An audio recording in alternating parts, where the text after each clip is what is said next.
Subscribe करें और bell दबाएं ताकि कोई खबर रह न जाए।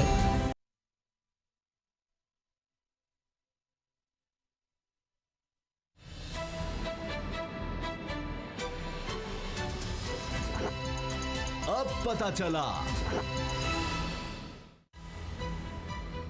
पता चला में आज आप जान सकेंगे रुपए की बेकदरी ना थमी, डॉलर मुल्की तारीख की बुलंद तरीन सतह पर। पाकिस्तानियों आपने घबराना नहीं। अपोजिशन की हांडी में एहतजाज का बवाल, मरियम की एंट्री पर हुकूमती रुकावट, पीपल्स पार्टी का हमजा को तब्दील करने का मुतालबा, लाहौर हाई कोर्ट का बड़ा फैसला। बिस्मिल्लाहिर्रहमानिर्रहीम, अस्सलामु अलैकुम। मैं हूं मोहम्मद उसामा गाजी। आप देख रहे हैं अब पता चला। पता ही नहीं चल रहा कि डॉलर कहां जाकर रुकेगा। आज हमने सबसे पहले इस पर बात करनी है और मेरे साथ हैं बाबर डोगर साहब और असद खरल साहब। जिस तरह इंग्लैंड की टीम इस वक्त पाकिस्तान को शिकस्त पर शिकस्त दे रही है, रुक ही नहीं रही पाकिस्तान की शिकस्तें, इसी तरह से डॉलर भी मार रहा है, रुपए को हरा रहा है, शिकस्त दे रहा है। रुपए की बेकदरी है, रुक नहीं रही, बेतौकीरी नज़र आ रही है। इतनी मार पड़ रही है रुपए को कि जिस तरह पाकिस्तानी टीम को इंग्लैंड की टीम मार रही है, इतना ज़्यादा वहाँ स्कोर हो रहा है, इसी तरह यहाँ पर डॉलर का स्कोर हो रहा है। इसके हवाले से पहले एक रिपोर्ट देखिए, फिर बात करते हैं। रोक सको तो रोक लो, तब्दीली आई रे, तब्दीली आई रे, तब्दीली आई रे। ये कैसी तब्दीली आई है कि आवाम की जान पर बन आई है। जिधर देखो तब्दीली की ही दोहाई है। एक तरफ है डॉलर की ऊंची उड़ान तो दूसरी तरफ है वजीर आजम का फरमान, हौसला रखें, कोई घबराने की बात नहीं है। बिजली, गैस, पेट्रोल, आटा सब कुछ हुआ है महंगा। स्टॉक एक्सचेंज में भी रोज लग रहा है सरमायाकारों को जोर का झटका और वजीर आजम का है अवाम को बस एक ही मशवरा, हौसला रखें, कोई घबराने की बात नहीं है। 1 करोड़ नौकरियां, 50 लाख घर, तब्दीली के सारे ख्वाब हुए हैं तितर बितर। हर जुबान पर है बस एक ही जिक्र, डॉलर डॉलर और बस डॉलर। ओपन मार्केट में डॉलर 151 तक जा पहुंचा है। इस इजाफे से बैरूनी कर्जों में भी होशरुबा इजाफा हो गया है। लेकिन वजीर आजम की तसल्ली है, घबराना नहीं, बहुत डॉलर आने वाले हैं। सुबह से मुझे बड़ी टेलीफोन कॉल्स आ रही हैं कि जी रुपया इतना कम हो गया। जो लोग आज घबराए हुए हैं, फिक्र ना करें, ये हम डॉलर्स थोड़ा सा ये एडजस्टमेंट का वक्त है। हम वो कदम उठा रहे हैं जिससे ये हमें डॉलर की कमी आगे नहीं होगी। ये डॉलर कैसे आएंगे? वजीर साइंस और टेक्नोलॉजी फवाद चौधरी ने टेक्नोलॉजी और साइंस की मदद से ये खोज भी लगा लिया है। जरदारी नवाशी डॉलर ही तो हम कह रहे हैं वापस करें, डॉलर देंगे तो डॉलर की कीमत ठीक रहेगी। हकीकत ये है कि नए पाकिस्तान में अवाम है परेशान। अगर हुकूमत का मुआशी बहरान से निकलने का है यही प्लान, तो फिर पाकिस्तानी मुआशत का है अल्लाह ही निगहबान। रोक सको तो रोक लो, तब्दीली आई। जो बात फवाद चौधरी साहब ने कही है, बाबर डोगर साहब, आपको लगता है कि बिलफर्ज जो सज़ा हुई है मियां नवाज शरीफ साहब को, उसमें डॉलर का भी उनको जुर्माना अदा करना है, वो पैसे आ जाएं और इसी तरह से जरदारी साहब पैसे दे दें, दीगर नैब के केसेस जिन लोगों पर हैं वो पैसे दे दें, तो ये डॉलर रुक जाएगा? कहाँ जाकर रुकेगा? ये डॉलर 150 पर पहुँच गया। उसामा साहब, क्या ये 20 अरब डॉलर जो आपको अभी चाहिए इस सारे क्यों से बाहर निकलने के लिए, क्या ये 20 अरब डॉलर यहाँ से आ जाएंगे? अभी तक तो मियाँ साहब से एक डॉलर आप निकलवा नहीं सके, इसहाक डार साहब जो बाहर हैं उनसे 1 रुपया आप निकलवा नहीं सके, शहबाज शरीफ से 1 रुपया निकलवा नहीं सके। मुझे नहीं लग रहा कि यहाँ से कोई पैसे आएंगे। असल इशू ये है कि कौन सी ऐसी चीज़ है जो आप एक्सपेक्ट नहीं कर रहे थे। हर बंदे को पता था कि IMF से जब कर्जा लिया जाएगा तो डॉलर जो है वो एकदम ऊपर जाएगा। अभी नेपरा जो है उसने जो गैस है, बिजली है, वो 20% महंगी करने के लिए समरी मूव कर दी है गवर्नमेंट को। इस तरह जो ओगरा है उसने 25% गैस जो है वो महंगी करने की समरी मूव कर दी है।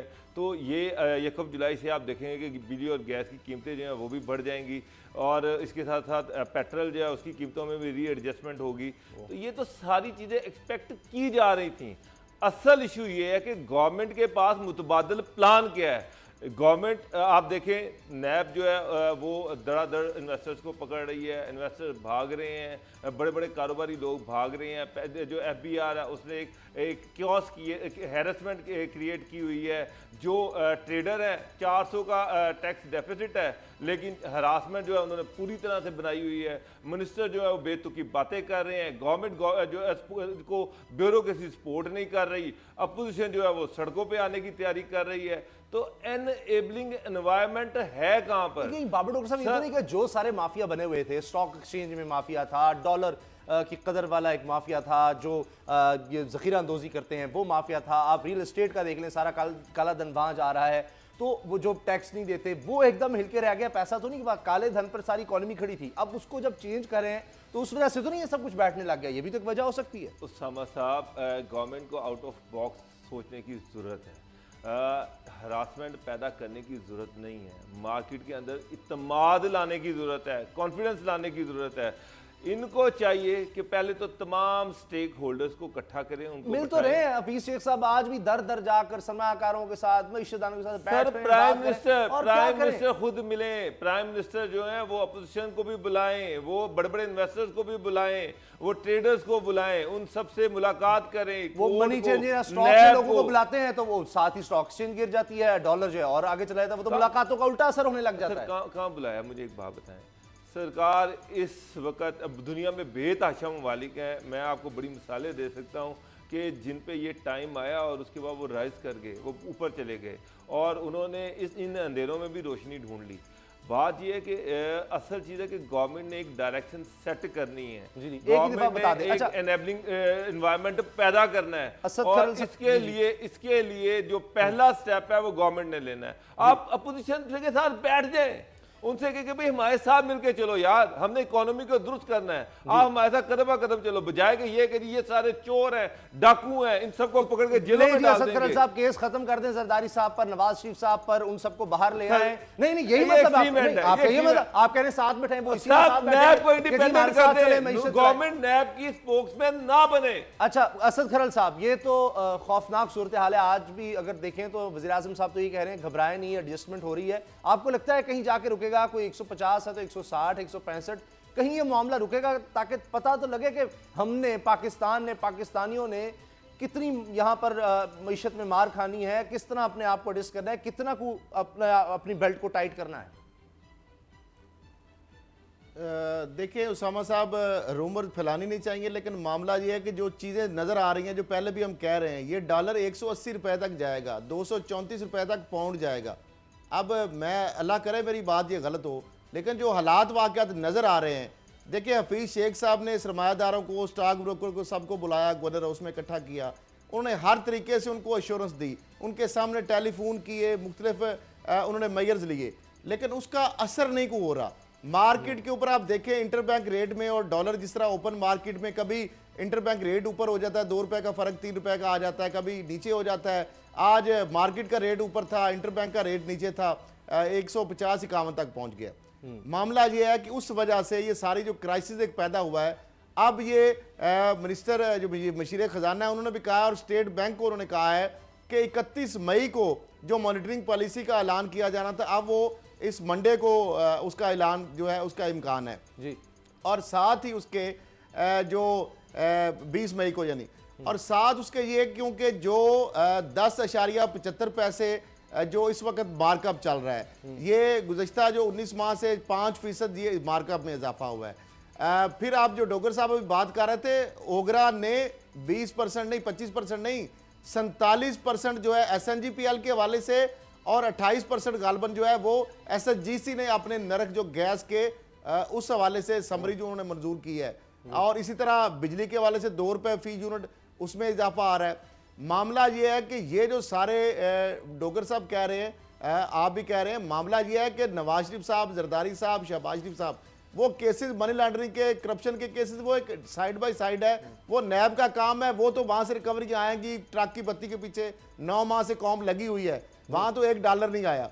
लेकिन मामला ये है कि जिस तरीके से आगे मामला चल रहे हैं, जिस तरीके से ये अपोजिशन सर जोड़ रही है, जिस तरीके से महंगाई का तूफान आ रहा है, जिस तरीके से रुपए की बेकदरी हो रही है, जिस तरीके से हुकूमत जो है वो शदीद इस वक्त एक माली बुहरान है, इक़्तिसादी बुहरान है पाकिस्तान के अंदर, और हुकूमत जो है उसको बड़ा सख्त रेजिस्टेंस का सामना है, और खास साथ जो अब सर जोड़े जा रहे हैं, देखे ना अच्छा, कि इस पर जल्दी आते पे हैं। तेल का काम है, और फिर 9 माह में सामा साहब 9 माह के अंदर 26 रुपए इजाफा हुआ है अच्छा, डॉलर असद खरल की साहब, असद खरल कीमत साहब, में। देखिए, यानी 5 सालों में इतना नहीं हुआ। असद 9 खरल माह साहब, में 26 रुपए 124 रुपए में डॉलर मिला था, असद 150 साहब, से मुझे तजावुज़ लगता कर है, गया। मुझे ये भी लगता है ये सब आप जो बातें करें हकीकत होंगी, लेकिन आप और बाबर डोगर साहब दोनों मुझे लगता है बाज़ औक़ात कि ज्यादा ही मायूसी फैला देते हैं, ज्यादा ही लोगों को मायूस करने लग गए हैं कि पता नहीं अब आगे क्या हो जाएगा। आप मुझे बताएं, क्या हम डॉक्टर बाकिर से, जो गवर्नर स्टेट बैंक हैं, अभी अब्दुल हफीज़ शेख साहब हैं, शबर जैदी साहब हैं, दीगर इतने उन्होंने मईशतदान साथ बिठाए हुए हैं, उनसे ज़्यादा क्या हम कोई बेहतर लोग ला सकते हैं? क्या इसहाक डार जैसे लोग ले आए कि जो मैनिपुलेट करें और एक बलून क्रिएट करें 37 अरब डॉलर का, जहां खसारा पाकिस्तान की तारीख में वो एक जिस तरह उन्होंने बना दिया था ट्रेड डेफिसिट, कभी उन्होंने ये जब दोनों इकट्ठे हो रहे हैं, इन्होंने पाकिस्तान के साथ क्या किया?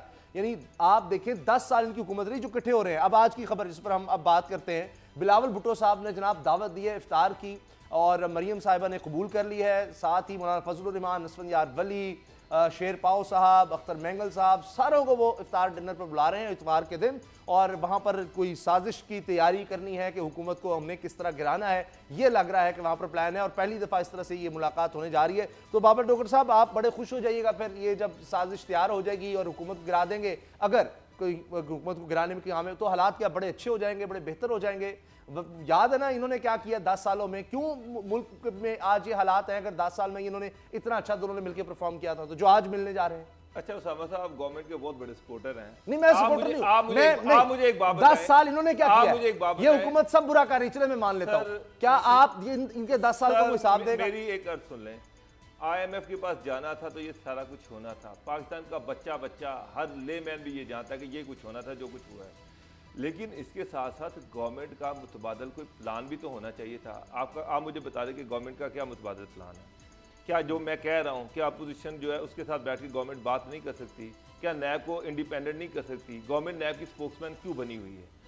मेरा सबसे बड़ा सवाल ये, नैब एक इंडिपेंडेंट सोवरेन अदारा है। बाबर साहब, ट्रेन जा रही हो ना, खुदा न खास्ता वो हादसे की तरफ जा रही हो और वो लोग ले जाते जा रहे हैं और दिखा रहे हैं बड़ी स्पीड है, तो उसको ब्रेक एकदम नहीं लगती। अब एक 10 साल का जो इन्होंने जो पैटर्न बना दिया था इकोनॉमी का, अब 10 महीने में तो वो ठीक नहीं होगा, कुछ वक्त तो लगेगा। मुझे बताएं, ये जो ऑपोजिशन बात ये नहीं है साहब, हुकूमत बहुत बुरी है, क्या बात गिराना ये बनता नहीं है कि 10 महीने, हुकूमत 8 मैं मान महीने, लेता हूं 6 जी, महीने। हुकूमत ने मईशत माशी तौर पर नाकाम नजर आ रही है, क्या इनको 5 साल देने हैं? या ये जो साजिशें तैयार हो रही हैं ये अच्छी बात है, ये इस पर जाना चाहिए कोई प्लान बना के हुकूमत को गिराने के लिए? परवेज मुशर्रफ की दफा क्या हुआ था, दोनों इकट्ठे हुए थे ना, स्याह पट्टियां बांध के फिर जनाब ओथ भी उठा और उसके बाद फिर दस्तगिरवा हो गए।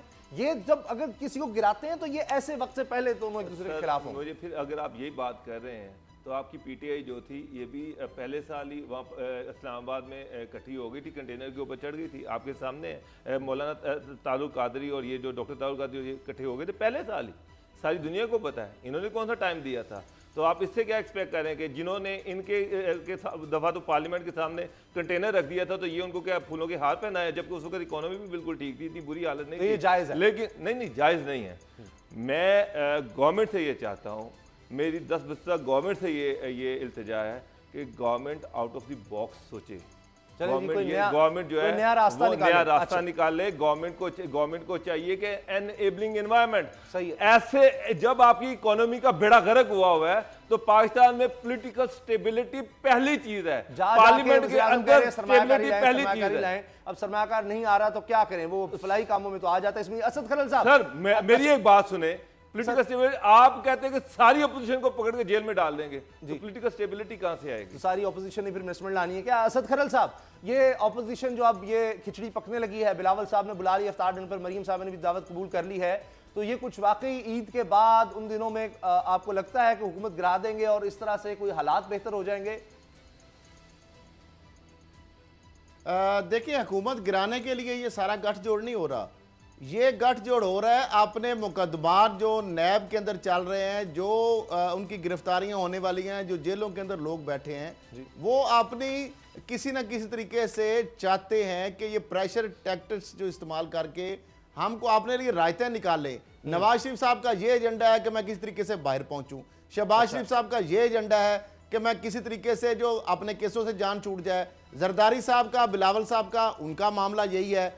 अब मामला जो जी देखें, एक तो जो शहबाज शरीफ साहब हैं और उनके हवाले से अब देखें कि उनको आहिस्ता आहिस्ता पार्टी के अंदर से अब यानी नेक्सस देखें कि नवाज शरीफ साहब का बयानिया प्रवेल कर रहा है, नवाज जरदारी भाई भाई बन गए हैं, और मरियम साहिबा और ने बिलावल भुट्टो जरदारी का जो अफ्तार डिनर है जो संडे को हो रहा है वो एक्सेप्ट कर लिया है। वहाँ पे अचकजई साहब मशहूर ज़माना, वहाँ पे फजलुर रहमान साहब, वहाँ पे असफन जार वली साहब, ये सारा गैंग अप मामला जो है इकट्ठे हो रहे हैं लोग। अच्छा। अब मामला ये है कि शहबाज शरीफ साहब माइनस हो रहे हैं, हमजा शहबाज वो माइनस हो रहे हैं। और आज देखें ना कि पीपल्स पार्टी की जानब से आवाजें उठ रही हैं पंजाब असम्बली से कि हमजा शहबाज को अलहदा किया जाए, अपोजिशन लीडर पंजाब असम्बली में किसी और को लगाया जाए। सही।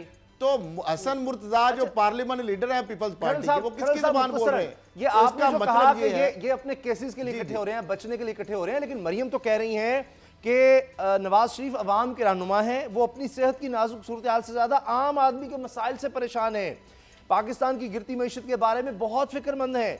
और मरियम साहिबा ने कहा कि नवाज शरीफ कहते हैं कि मुस्लिम लीग नून को अवामी जज्बात की तर्जुमानी करनी है, नून लीग को अवाम के साथ खड़े होना और इनकी आवाज बनना है, वो केसेस के लिए नहीं, वो तो अंदर अवाम के लिए परेशान है। असद खरल साहब सर अगर इजाजत दे तो मैं इसके बाद चलिए देखिए उनकी तो कहने की क्या बात है, क्या उसको मान लिया जाए? वाकई आपका दिल ये गवाही देता है कि बिल्कुल वो सही कह रही हैं। वाकई नवाज शरीफ साहब को इवाम का फिक्र है, वाकई 30 साल के उन्होंने इवाम के हमदर्दी जो की और जिस तरीके से लाहौर के अंदर, पंजाब के अंदर, पाकिस्तान के अंदर अवाम के लिए क्या क्या उन्होंने अच्छा काम नहीं किया, कितने अच्छे उन्होंने हॉस्पिटल बनाए, कितना तालीम का मेयार बेहतर किया, अपने और बच्चों के लिए तो बिल्कुल अरबों रुपए उन्होंने नहीं बनाए, अवाम के लिए उन्होंने इन्वायरमेंट पैदा किया। तो ये सारी चीज़ें जो कहने की ज़रूर है, लेकिन अमली तौर पर आपको पता है, आवाम को भी पता है, अब कितनी देर आवाम को बेवकूफ़ बनाए। जी बाबर डोगर। अच्छा उसामा साहब, कल PMLN की टॉप लीडरशिप जो है वो नवाज शरीफ से जेल में मिली है। वहाँ पर ख्वाजा आसिफ और जो दूसरे लीडर थे उन्होंने नवाज शरीफ से कहा कि जनाब अवाम में बड़ी रिजेंटमेंट है, महंगाई बढ़ रही है, पार्टी के अंदर बड़ी रिजेंटमेंट है, तो लोग चाह रहे हैं कि हम बाहर निकलें, और हम खुद भी ये चाह रहे हैं कि हम बाहर निकलें और हम इस पर भरपूर किस्म का एहतजाज करें। और उस पर उन्होंने कहा जी हम नैरेटिव वही होगा जो आपका नैरेटिव है, उसको लेके हम चलेंगे और भरपूर तरीके से एहतजाज करेंगे, इस पर हमें आपकी अप्रूवल चाहिए। और इस पर उन्होंने खासी डिस्कशन की, उनको कायल करने की कोशिश की। मियाँ साहब ये सुनते रहे, उसके बाद अल्टीमेटली उन्होंने कहा कि यार बाकी गल्लां ने ठीक ने, मैनू हुण जेल तो बाहर कड्ढन दी तुसीं गल ही नहीं करदे। उस पर सारे हंस पड़े। तो मियाँ साहब जो है आप अंदाजा लगाएं कि मियाँ साहब को ये था कि तानू अपनी पई है, तो मेरे पार्टी को पूछना ही नहीं कि मैं भी बाहर जाना है, मुझे जेल से निकालो, तो मुझे जेल से निकलवाएं। तो खैर साहब की बात तो ठीक है कि मियाँ साहब का जो मेन कंसर्न है वो तो यही कि यार मेरी जान छूटे, मैं तो यहाँ से किसी तरह से बाहर निकलूँ। और मरियम जो बाहर निकली है, अब उसका मसला यही कि जो इमरान खान साहब कह रहे थे कि NRO नहीं दूंगा, तो अब गवर्नमेंट पर प्रेशर बढ़ाया जाए। और दूसरी तरफ ये जो मरियम साहब ने ये आज जो आया कि वो जा रही हैं, इस पर पार्टी के अंदर रिजेंटमेंट है। मेरी पार्टी के कुछ बड़ी लीडरशिप से बात हुई है, उनका ख्याल है कि मरियम को डायरेक्टली इस अफ्तार पार्टी में नहीं जाना चाहिए, बल्कि उनका ख्याल है कि जी के एकदम इतनी तेज़ी हमें नहीं दिखानी चाहिए। इस अफ्तार पार्टी में जो है खाकान अब्बासी, ख्वाजा आसिफ और एहसन इकबाल पार्टी की नुमाइंदगी करते हुए जाएं। अच्छा। उसको अटेंड करें, मरियम अभी ना जाएं। और इसके साथ साथ जो ये एक अंडरस्टैंडिंग डेवलप हुई है मौलाना फजलुर रहमान और इन सब के साथ कि एक अलायंस बनना चाहिए, और अलायंस को की जो सदारत है मौलाना फजलुर रहमान को ही करनी चाहिए। और तो फिर तहरीक कैसे बनेगी सर? उसके वो जो सोच रही है, जो PMLN सोच रही है, मौलाना फजलुर रहमान इस टाइम ये चाह रहे हैं कि हमें डायरेक्ट इस्लामाबाद जाके धरना देना चाहिए, और वो पीपल पार्टी को खासी हद तक उन्होंने कायल किया हुआ है। लेकिन PMLN का ख्याल है कि हमें इस तरह से डायरेक्ट धरना नहीं देना चाहिए, बल्कि हमें को 10-12 पंजाब में बिलावल भुट्टो के साथ जलसे करने चाहिए, सिंध में जलसे करने चाहिए, KPK में जलसे करने चाहिए। उसके साथ साथ एक चार्टर ऑफ डिमांड बनाना चाहिए कि गवर्नमेंट को एक डेडलाइन देनी चाहिए कि भाई इस डेट तक डॉलर की कीमत, बिजली की कीमत, गैस की कीमत, ताकि एक अवामी इशू नजर आए कि इसकी कीमतें अगर यहाँ पर ना आई तो फिर हम दिखाएं कि हम आपकी बात कर रहे हैं, हम अवाम की बात, अवाम को बेवकूफ बनाया जाएगा इस पे। लेकिन और अल्टीमेटली फिर अगर मोमेंटम बना और उनका ख्याल ख्याल है कि गवर्नमेंट उनको यकीन है कि गवर्नमेंट इनकी प्राइस इनकी कीमतें नीचे नहीं कर सकेगी, तो आखिर में वो इस्लामाबाद में धरना दिया जाए और ये 6 महीने या साल के बाद। ये धरने से क्या असद खरल साहब हुकूमत गिराई जा सकती है? मुझे तो याद आता है माजी में इस तरह से हुकूमतें नहीं गिरी। 90 की दिहाई में कभी हम गुलाम इसाक खान साहब का किरदार देखते हैं, कभी लगारी साहब का, तो कोई ना कोई इदारा, कोई ना कोई बड़ी शख्सियत साथ मिलानी पड़ती है, ऐसी हुकूमतें नहीं गिरती। और ख़ासतौर पे मियाँ साहब तो कभी ना कभी अगर देखें तो प्रेशर इसके बगैर डाल ही नहीं सके कभी। देखिए, धरने के लिए दिल गुर्दे का काम है और उसके लिए स्ट्रीट पावर की ज़रूरत है। और नून लीग और पीपल्स पार्टी के साथ बंदे 5000 भी बंदा इकट्ठा करने की उनकी कैपेसिटी नहीं है। 5000 बंदा वो इस्लामाबाद इकट्ठा नहीं कर सकते, और इसीलिए मौलाना फजल रहमान साहब को देख रहे हैं कि मौलाना फजल रहमान आगे लगे और हम पीछे लगे। दूसरी बात यह, मेरा ख्याल है धरनों की अब सियासत जो है थोड़ा सा वक्त तब्दील हो गया है। आपने देखा मौलाना खादिम रिजवी साहब का धरना हुआ, उससे पहले 126 दिन का धरना इमरान खान साहब का और तारुल कादरी साहब के धरने हुए, लेकिन उनका आउटकम क्या निकला? क्या उन धरनों से हुकूमतें बरतरफ होगी? क्या उनसे बड़ा धरना इस वक्त पीपल्स पार्टी नून लीग दे सकती है, जो कि बिल्कुल उस पोजीशन में हमें नजर नहीं आती? अगर वो इतने बड़े धरने जो है हुकूमतें नहीं गिरा सके, तो ये धरनी जो है छोटी 4-5 हजार बंदे अगर इकट्ठे कर लेंगे तो इससे क्या हुकूमत गिर जाएगी? अभी 9 माह हो गए, लेकिन जल्दी ना करें। लेकिन बात सही की है, गवर्नमेंट गिरे ना नवाज गिरे, शरीफ साहब ने बात सही किया कि मेरे निकालने की आप बात करें, कुछ सोचें उस पे। आप लंबी ये चौड़ी बड़ा एक प्लान फैक्टर बना है, के ये पूरी फैक्टर कहानियां सही सुना है कि देते हैं। अगर मियाँ साहब किसी भी वक्त जो है फर्ज करें दबाव डालने की पोजीशन में फर्ज कर लेते आ जाते हैं, धरना कोई होता है, कोई सूरत बनती है और वहीं पर कोई बात ऐसी निकल आती है, कहीं सूरत निकल आती है उनके लंदन जाने के लिए, इलाज के लिए, तो मियाँ साहब लंदन जब चले जाएंगे तो क्या फिर भी तहरीक उस तरह से चल सकेगी? अब एक और मसला आ गया, एक और मसला, सर इसको शामिल कर लें, धरने से गवर्नमेंट गिरे ना गिरे, लेकिन मुल्क में पॉलिटिकल स्टेबिलिटी नहीं होगी, जो कि इन्वेस्टमेंट के हवाले से उससे और ज्यादा नुकसान होगा। लेकिन फिर ऑपोजिशन को तो इससे गर्ज नहीं है, उनको इससे गर्ज क्या है कि महंगाई है, वो तो चाहेंगे और हो ताकि उनके हाथ में इशू आएगा। मरियम साहिबा का बीच में इशू शामिल कर लें। मरियम नवाज साहिबा पर भी अब केस बनाने की, एक और केस बनाने की तैयारी कर ली है जनाब, और बाकायदा इजलास हुआ जिसमें ये कहा जा रहा है कि प्राइम मिनिस्टर यूथ प्रोग्राम, जो जब मियाँ नवाज शरीफ साहब वज़ीर-ए-आज़म थे उस वक्त, तो उसमें मरियम साहिबा आगे की थी, आप सबको याद होगा। फिर अदालत का फैसला आया था कि किस हैसियत में इसकी चेयरपर्सन बन रही हैं, इसको चला रही हैं। तो यूथ लोन प्रोग्राम था और उसमें लैपटॉप्स और दीगर चीज़ें थी, कहा तो गया, लेकिन 67 अरब रुपए का ये मामला है, 67 अरब रुपया। और अब उसको ऑडिट कराने का कहा जा रहा है, नईमुल हक साहब कहने उसको ऑडिट होगा। तो ऐसे लग रहा है कि आप बाबर डोगर साहब ये तहरीक इंसाफ कुछ खौफजदा है मरियम से? पहले कहते हैं नायब सदर क्यों बना दिया, अब एक और केस उनके खिलाफ खोलने की तैयारी कर रहे हैं कि 67 अरब रुपया कहाँ गया? ऑडिट होगा तो यहाँ तो पाकिस्तान में आप देख लें, ऑडिटर जनरल की रिपोर्ट्स जब आती हैं तो कहीं ना कहीं खुर्द बुर्द, कहीं कोई लफ्जिश तो नजर आ जाती है। उसामा साहब, अगर आप ये कहें कि गवर्नमेंट खौफजदा नहीं है तो ये इससे बड़ा मजाक कोई नहीं होगा। सिर्फ बिलावल ने इमरान खान साहब के हवाले से 4-5 जलसे किए और उसमें इर्रिस्पेक्टिव के कितने लोग आए कितने लोग नहीं आए, आप देखिए कि इमरान खान साहब ने धीर में जो जलसा किया था उसमें उन्होंने बिलावल साहिबा का लफ्ज़ इस्तेमाल किया। ये नहीं कि वो इतने पैनिक हुए उन जलसों से कि अल्टीमेटली वो खुद उसका जवाब तो देने दावत के क्यों लिए दे रहे हैं सामने धरनों आए। की? तो शाहिद कुरैशी साहब, तमाम हुकूमत, इमरान खान कह रहे हैं जी हम देंगे कंटेनर, आए, वो तो कब से दे रहे हैं कि आओ आओ, तो आप क्यों नहीं ये मशीर जो है ना, यही इमरान खान साहब को मरवा रहे हैं। जो मैं बात कर रहा हूँ, जो आप कह रहे थे कि अपोजिशन फिर इन्वेस्टर्स को ले आएगी, सर अपोजिशन इन्वेस्टर को तो गवर्नमेंट नहीं लेके आना है, लेकिन यहाँ पर कोई एनवायरनमेंट तो बनाया जाए। यहाँ पर एक ये एनवायरनमेंट अपोजिशन ने नहीं बनाना, ये गवर्नमेंट ने बनाना है। इन्वेस्टर को लाने के लिए एक फिजिबल एनवायरनमेंट होना चाहिए, पॉलिटिकल स्टेबिलिटी होनी चाहिए, उसके बाद लॉ एंड ऑर्डर अच्छा होना चाहिए, गवर्नेंस होनी चाहिए। 10 साल में क्यों नहीं ला सके? 10 साल इन दोनों की हुकूमत रही, कितने ले आए? एक दूसरे के खिलाफ कोई केस चलाया इन्होंने? कोई केस नहीं चलाया। 2015 में जरदारी साहब का केस नहीं, जाली आज तो नहीं बने। आप ही कल कह रहे थे कि सारे नवाज शरीफ और के नायब का कह रहा है, तो उस वक्त फिर देखिए ना कितना अच्छा एनवायरनमेंट था, किसी के खिलाफ कोई केस नहीं हो रहा। नवाज शरीफ साहब कह रहे हैं कि नायब शरीफों को तंग ना करे, गलत बात है, तो फिर आ जाते इन्वेस्टर। 37 अरब डॉलर का जो बीच में गुजारा था। मुझे एक बात बताएं, पिछले 4 साल में कौन सी पॉलिटिकल स्टेबिलिटी देखी आपने पाकिस्तान में? धरने भी हुए, उसके बाद पनामा लीग चलता रहा, एक प्राइम मिनिस्टर उड़ गया, करप्शन में उड़ गया, मैं बिल्कुल ठीक है, वो सारा कुछ हुआ। अब ये सारा कुछ पॉलिटिकल स्टेबिलिटी तो नहीं थी। इस सारे इशू में आज भी नून लीग इमरान खान पे को जिम्मेदार ठहराती है कि चाइना के प्राइम मिनिस्टर प्रेसिडेंट ने आना था, सीपैक के एग्रीमेंट होना था, 2 साल वो इन पे डाल रही है, आप इन पे डाल रहे हैं। सर अल्टीमेटली किसी ने तो करना है ना, कि आप हम पीछे इसको डालते रहेंगे। बात यह कि गवर्नमेंट को अब स्टेप लेना पड़ेगा। असद खरल साहब, मरियम से खौफजदा है फिर हुकूमत?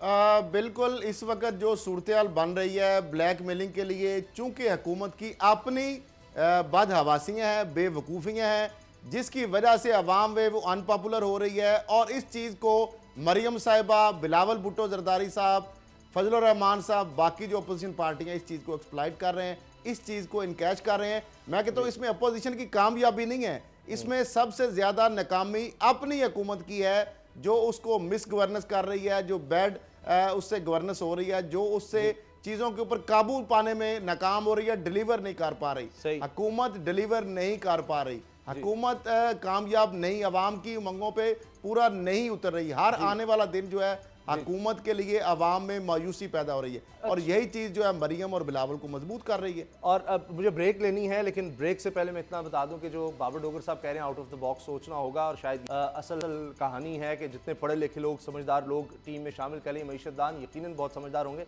लेकिन ये इसी तरह है। एक दोस्त आज हमारे सीनियर साफ़ी भी बात कर रहे थे कि उन्होंने कोई फरारी चला ली, उन्होंने कोई रेसिंग कार चला ली, बड़ी ज़बरदस्त ड्राइविंग कर ली, लेकिन पाकिस्तान में की मईशत है रिक्शा चलाना है। तो क्या आपको रिक्शा चलाना आता है, और फिर वो कहाँ से कहीं कहीं टूट फूट है, सड़क भी ख़राब है, कैसे गुजरना है, सवारी को कैसे बिठाना है, कैसे उतारना है, वो क्या गुफ्तगू करनी है। तो ये भी थोड़ा सा उनको पॉलिटिक्स का, पाकिस्तान का अगर पता हो तो शायद वो चीज़ों को बेहतर मैनेज कर सकें। तो आउट ऑफ द बॉक्स जो सोल्यूशन है वो शायद यही है कि आपने किसी बड़ी आला कार से निकल के आपने बाहर सर्व किया IMF के साथ, दीगर चीज़ों के साथ, लेकिन यहाँ आपने पाकिस्तानी मीशत में रिक्शा चलाना है। तो इसको ज़रा समझें। ब्रेक के बाद मिलते हैं।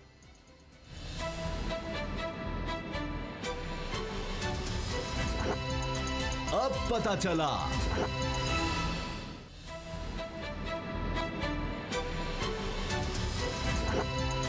अब पता चला। पाकिस्तान पीपल्स पार्टी भी कुछ अजीब गेम खेल रही है। एक तरफ बिलावल भुट्टो साहब ने मरियम साहिबा को दावत दी है इफ्तार के लिए, और दावत कबूल भी कर ली उन्होंने।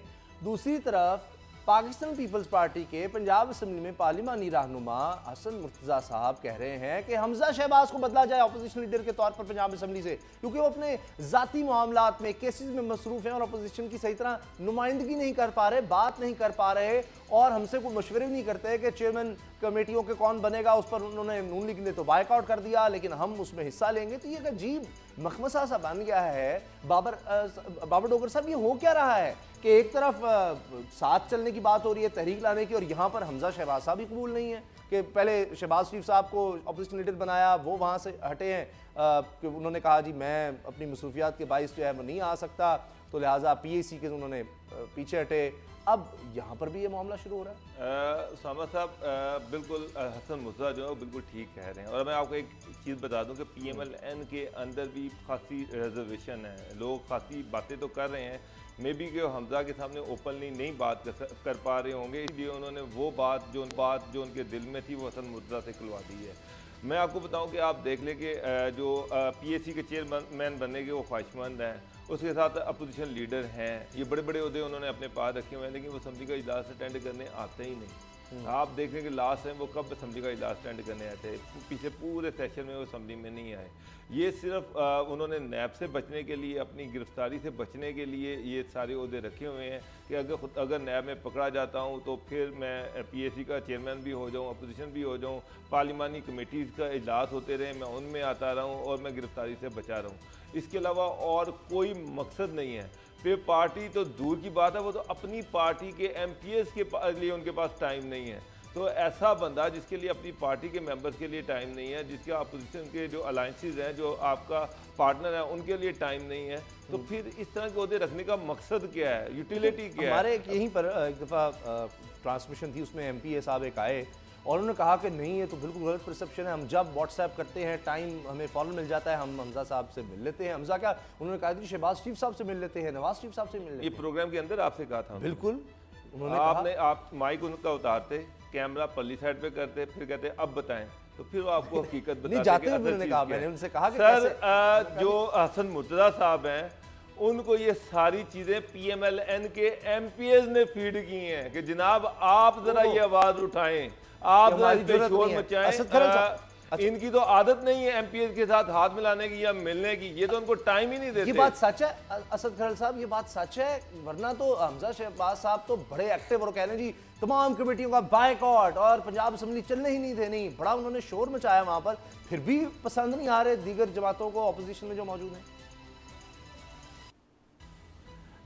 देखिए जिस तरह उसामा भाई डोगर साहब बता रहे हैं कि बिल्कुल हमजा शहबाज या शहबाज शरीफ साहब बिल्कुल अपने एमएनए एमपीएस तो बड़ी दूर की बात, वो मिनिस्टर जो है उनको नहीं मिलते थे। हाँ, अब कुछ उनके रवैये में तब्दीली ज़रूर आई है, जब से मरियम एक्टिव हुई हैं, मरियम का धड़ा एक्टिव हुआ है, उसकी वजह से थोड़ा सा उनको मजबूरन अपने जो धड़े को मजबूत रखने के लिए उसको कुछ टाइम दे। लेकिन अभी कुछ हफ्तों से हमजा शहबाज चूँकि बड़ी बुरी तरह फंसे हुए हैं अपने केसेस के अंदर, नैब की इंक्वायरियों के अंदर, और उस वजह से वो बिल्कुल वो जो बात है वो नून लीग की बिल्कुल लोगों ने फीड किया है कि किसी तरीके से अब हमजा साहब से हमारी जान छुड़ाई जाए, ताकि छोटे मोटे हम ब्लैकमेल करके कमेटियों में आ जाएंगे, कोई काम शाम निकलवा लेंगे आपने।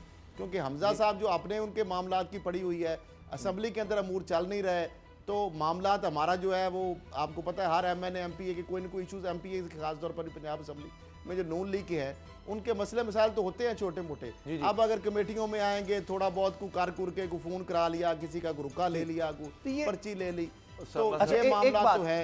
एक बात मैं आप दोनों से पूछ रहा हूँ, ये सही सही बताएं, ये जो मुस्लिम लीग नून तो कहती है और बहुत से सीनियर साफी भी कहते हैं जी ये सब ऐसी खबरें हैं, कोई इख्तलाफ नहीं है, ये सब एक हैं, शहबाज शरीफ, हमजा शहबाज, मरियम, नवाज शरीफ, ये सब एक हैं, कोई धड़ेबंदी मुस्लिम लीग नून में कतई है ही नहीं, बस एक मियां नवाज शरीफ है और बस। बाबर साहब पहले आप इस पर शॉर्ट सर बिल्कुल ये गलत इंप्रेशन है। हमजा शहबाज और शहबाज शरीफ इनका नैरेटिव डिफरेंट था, पहले दिन से डिफरेंट था। मरियम नवाज और नवाज शरीफ का नैरेटिव डिफरेंट था। मरियम और हमजा के दरमियान शदीद इख्तलाफात हैं, पहले भी थे, कल भी थे, परसों भी थे, आज भी हैं और कल भी रहेंगे। मरियम जो है उन्होंने अब लीड ली है। अब आप देखें कि शहबाज शरीफ जो है वो ये भी इतलात हैं कि वो पार्टी से नाराज़ हैं। जो मरियम ने सारी पॉलिसी पार्टी की चेंज हुई है, जो सारी पार्टी की हायरार्की चेंज हुई है, इस पर शहबाज शरीफ खुश नहीं है और वो नाराज़गी की वजह से बाहर बैठे हुए हैं। हमजा शहबाज जो है उनको भी कंसल्ट नहीं किया गया ज़्यादातर इश्यूज़ पर। अभी जो आप बात कर रहे थे पार्टी के अंदर रिजेंटमेंट की, हमजा शहबाज अब तो पंजाब असेंबली में आते ही नहीं है, जब आए उनके साथ सिक्योरिटी होती है, इवन जो अपोजिशन लीडर का कमरा है उस कमरे में भी उनकी सिक्योरिटी सारी उनके साथ बैठी होती है और एक आम एमपीए उन तक एक्सेस वहां पर भी नहीं कर पाता। तो आप फिर आप क्या तहरीक चलाएंगे जब आप कारकुन को नहीं मिलेंगे, एमपीए को नहीं मिलेंगे?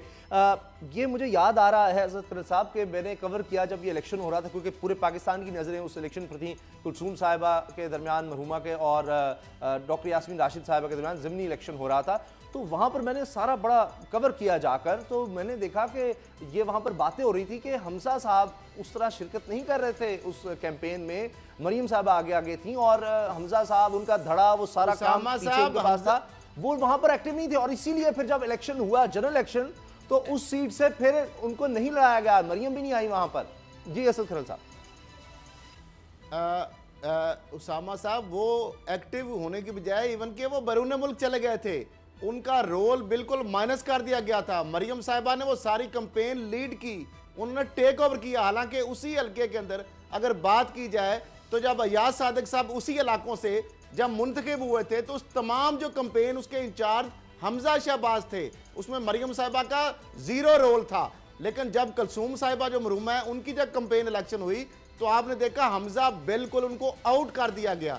इसी तरीके से जिस तरह अब नून लीग की सियासत से शहबाज शरीफ साहब और हमजा को बिल्कुल आउट कर दिया गया है। देखिए ना, ये मरियम साहिबा के हैंडल कौन है इस वक्त? उनके चचा तो नहीं है, उनको हैंडल कर रहे हैं कौन? परवेज रशीद साहब, उनको हैंडल कर रहे हैं एहसन इकबाल साहब, उनको कर रहे हैं आसिफ करमानी साहब। तो शहबाज शरीफ साहब या हमजा शहबाज से तो बिल्कुल मुशावरत नहीं कर रही, ना उनकी लाइन है, ना उनका ये एजेंडा है, ना उनका बयानी है। सही जी जी। एक आखिर में जो बड़ी दिलचस्प खबर है, बड़ी अहम खबर है, मैं समझता हूं कि बड़ी अच्छी बात है, लाहौर हाई कोर्ट ने यह फैसला दे दिया, या अभी फिलहाल हुक्म इम्तनाई है कि अब सियासतदान हो, सरकारी अफसरान हो, ये नहीं चलेगा कि सरकारी खर्चे पर इस गरीब मुल्क, गरीब कौम का पैसा वहाँ पर जनाब दावतें और जनाब सब कुछ इस तरह का चल रहा है, क्योंकि बाकायदा जो दरख्वास्त गई थी उसमें ये भी मौक़िफ़ इख्तियार किया गया था कि ये सब बंद किया जाए, क्योंकि कायद आज़म रहमतुल्लाह अलैह ने इसको सही नहीं समझा। उन्होंने कहा कि जितने भी काबीना के मेंबरान हैं ये घर से कॉफ़ी या चाय जो भी इन्होंने पीना है, नाश्ता करना है, वहाँ से करके आया करें, ये गरीब कौम का पैसा है। और उसके बाद यहाँ पर अय्याशियाँ शुरू हो गई। आप दफ्तरों में जाएँ जनाब, सरकारी फंड है, रेनोवेशंस, मुझे पता है कि नया जो सरकारी अफसर आता है, नया सियासतदान आता है, पार्लियामेंट लॉजेस आते हैं, कहते हैं जी पर्दे बदल दो, पेंट बदल दो, ये सारा फर्नीचर बदल के रख दो, ऐसी ऐसी याशियाँ होती हैं। तो उस पर पाबंदी लगा दी लाहौर हाई कोर्ट ने। बाबर डोगर साहब, ये बहुत बड़ी, मैं समझता हूँ, एक पाकिस्तान के लिए एक खबर है, और अल्लाह करे कि इस पाबंदी पर अमल हो। इससे पहले भी बेतहाशा दफ़ा चाय के कप पर पाबंदी लगी है, शहबाज शरीफ के दौर में भी लगी थी, उससे पहले भी लगी है, लेकिन इस पर आज तक अमल दरामद नहीं हो सका। नंबर 1। नंबर 2, ये तो बहुत छोटी चीज़ है चाय का कप, ये तो कोई चीज़ ही नहीं है। ये आप ज़रा देखिए कि मिनिस्टर्स और जो सेक्रेटरीज हैं, इनके घरों में 12-12, 15-15 सरकारी गाड़ियाँ खड़ी हुई हैं, उनका पेट्रोल सरकारी जा रहा है, उनके ड्राइवर तनख्वाह सरकार से ले रहे हैं, और नाजायज़ एक सेक्रेटरी एक गाड़ी रख सकता है, लेकिन मैं भूल रहा हूं, जरा बता दें, शहबाज शरीफ और नवाज शरीफ साहब की फैमिली पर पिछली दफा कितने लोग लगे हुए थे जो सरकारी तनख्वाहें जा रही थी? 4,000 लोग जो थे, उनकी सिक्योरिटी पर, उनके घर के अंदर जो मुलाजमीन थे, जो PHA के माली थे और मोस्टली डिपार्टमेंट से जो लोग लगे हुए थे, वो 4,000 थे सिर्फ जाती उम्रा में। आप इसकी बात, मॉडल टाउन की बात अलग है, माशाल्लाह बात तो अलग कहीं है, तो इन पे थे आप। ये IG पुलिस हैं, आप चीफ सेक्रेटरी है, जितने सेक्रेटरीज हैं, जितने DIGs हैं, इनके घरों में आप देखें तो सही कितनी कितनी गाड़ियां हैं, कितने कितने मुलाजिम हैं, वकील, ये जितने मिनिस्टर्स हैं, इनके घरों की सिर्फ गाड़ियां गिन लें, इनकी याशियां देखें सर, इतना खर्चा चाहेगा कब तो कुछ भी नहीं है। असल चीज ये है कि इनको इन चीजों को चेक करना चाहिए कि ये लेकिन अब तो ये होगा कि शायद असद खल साहब को दरखास्त लेकर चला जाए। अब तो आजकल सोशल मीडिया का दौर है, कोई मोबाइल उठाए और तस्वीरें बनाए और या वीडियो बनाए और कहे जी ये सरकारी खर्च पर सब कुछ हो रहा है, वो सरकारी खर्च के वो पेजेस मिल जाते हैं, वो कोई साफी निकाल के लेकर आ सकता है कि देखें ये बिल सरकारी खाते से गया है, और हाई कोर्ट का अगर फैसला आ जाता है जो अभी हुक्म तनाई की शक्ल में मौजूद है, उसकी खिलाफवर्जी होगी तो कंटेम्प्ट ऑफ कोर्ट हो जाएगी। असद खल साहब, इस पर अमल हो सकता है जब हाई कोर्ट ये फैसला दे? देखिए, पहले हमने देखा था वजीर आजम मुल्क के रहे, उनकी पंजाब में हुकूमत भी थी, उन्होंने AC बंद कर दिए थे कि AC नहीं चलाए जाएंगे। फिर बिजली के हवाले से कि इतनी देर तक AC नहीं चलाया जाएगा, लेकिन दफ्तरों में AC चलते थे। अब हाई कोर्ट ने हुक्म तो दिया, लेकिन आप क्या समझते हैं कि वाकई चाय पानी बंद हो जाएगा? एक छोटी सी अगर इजाज़त दें तो अमीन वैस साहब के हवाले से बड़े तहलका खेज इंकशाफात सामने आए, जो CCPO लाहौर थे, कि उनके वालिद साहब एक जिम्मेदार गुलाम अब्बास है, उनके मुलाजम थे, मुंशी थे, मैनेजर जिनको कहते हैं। 8 एकड़ उनको ज़मीन मिली थी। अब 23 मुरब्बा से ज़्यादा ज़मीन उनकी, उसका रिकॉर्ड आ गया है इन्वेस्टिगेशन के इदारों के पास। 22 मुरब्बे ज़मीन, मजीद अरबों रुपए की। एक खिजर याद पटवारी थे, इनके भाई के नाम, पटवारी के नाम, अमीन वैस साहब के नाम। एक DIG हैदर अशरफ साहब थे, DIG ऑपरेशन, उनका भी $20 लाख का कनाडा के अंदर घर लिया है। वहां पे असद मलक जो MP हुए हैं PTI के, उनसे उन्होंने प्लाट लिए, उनकी बेगम ने लिए, उन्होंने लिए, यानी वो जमीन देते थे, उसके एवज में ये कोई केस, कोई सबूत सामने आया है, कोई केस चल रहा है, कोई इंक्वायरी कहीं, कोई जी बिल्कुल, ये सबूत भी सामने आए। एक तो नैब इंक्वायरी कर रहा है, एंटी करप्शन के अंदर बकायदा पंजाब हुकूमत की हदायत पे अमीन वैस साहब के हवाले से अरबों रुपए के पहले जो इंक्वायरियां चल रही हैं उनका तो कुछ होने दें। पहले इंक्वायरियां, वहां जमानतें आ गए, अब देखना ये है कि उनको पकड़ा कब जाता है। अच्छा, जो पहले पकड़े गए हैं उनका क्या बन गया है। प्रोग्राम देखने का बहुत बहुत शुक्रिया। प्रोग्राम के इख्तिताम से पहले एक अफसोसनाक खबर, जो कमर ज़मान कायरा साहब पाकिस्तान पीपल्स पार्टी के सीनियर रहनुमा हैं, उनके जवां साल बेटे का इंतकाल हो गया। लाला मूसा पंजाब में रोड एक्सीडेंट में बहुत ही अफसोसनाक वाक़या है। कल उस बच्चे की नमाज जनाजा भी है दोपहर 3 बजे। बहुत दुख हुआ, और उस बच्चे के साथ उसका दोस्त था, वो भी जाँ बाक हो गया रोड एक्सीडेंट में। अल्लाह ताला उसकी बच्चे की मग़फ़िरत फरमाए, उसके दर्जात बुलंद करे, और घर वालों को ख़ास तौर पर दोनों बच्चों के वालिदैन को अल्लाह ताला सब्र जमील अता फरमाए।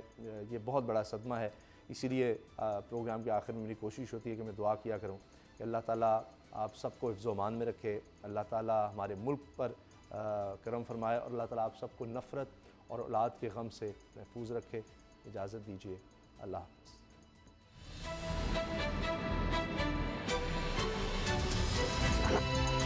अब पता चला।